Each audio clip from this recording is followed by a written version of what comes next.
Hello, guys, and welcome to Joga RMD. It is your host, Luis, Lucho, Joga RMD, whatever you guys want to call me by, right? And before I do get into this video, if you guys can please subscribe, it is very much appreciative. And I'm also on X and TikTok. So, with that being said, guys, let's get straight into this video. So, it is known that Ancelotti will be rotating this squad very heavily. Whether it will be a 10 or 11 full man rotation, we don't know. But this man right here, Camavinga, is expected to start tomorrow. But in other news, guys, there has been some negative news, and it has been reported by Diario that in today's session, Carvajal actually felt something in his right heel, the same place he got hit in the game against Alaves. Therefore, he is expected to rest against Villarreal, which makes complete sense. There's no reason to basically risk him, and if there is an injury, there's no need to push that throttle, right? So with the UCL coming around, I say play it safe. Play it safe.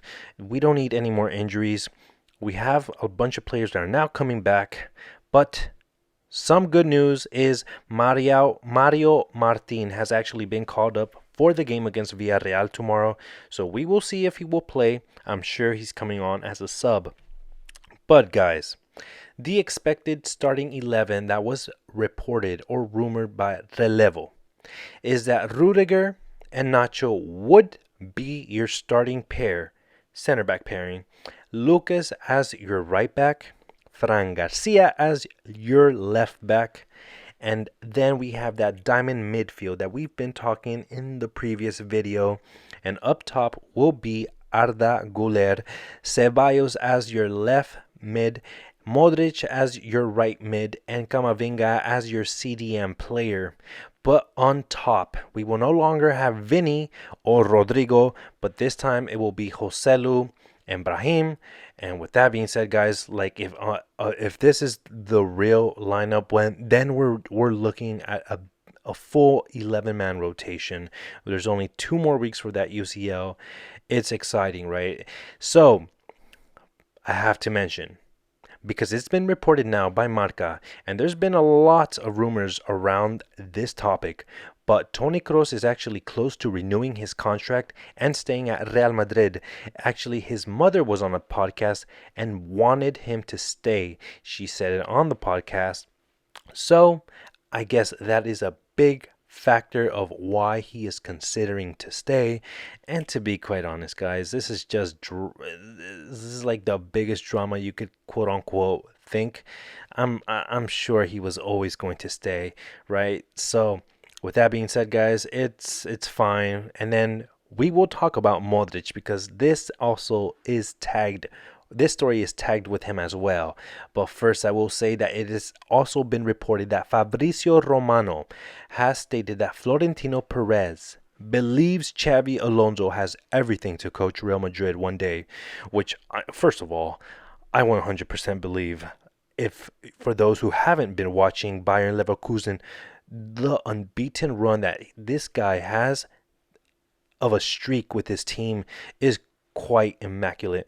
He broke Benfica's long game of unbeaten wins or against other teams, but he's broken that. So I'm very excited what his term would be like once he coaches his Real Madrid side. And with that being said, guys, I did talk about Modric being tagged along with Kroos, but now it has been breaking news that Real Madrid will announce Luka Modric's renewal in the coming hours. There was rumors that it had to do, or his futures relied basically with Kroos, but it looks like both of them will be staying, which honestly I didn't doubt at all for a second. And lastly, guys, I have to bring up that Relevo has also stated that Real Madrid will announce the signing of Mbappe 1 week after the UCL final. And honestly, this is pretty obvious news. This was no secret. It is just rinse and repeat on the same topic. But what do you guys think of this, guys? You guys worried? It's nothing major, right? On my behalf. But guys, there is a UCL final on June 1st. If you guys aren't aware, I hope you guys enjoy tomorrow's game and the weekend. And with that being said, Hala Madrid!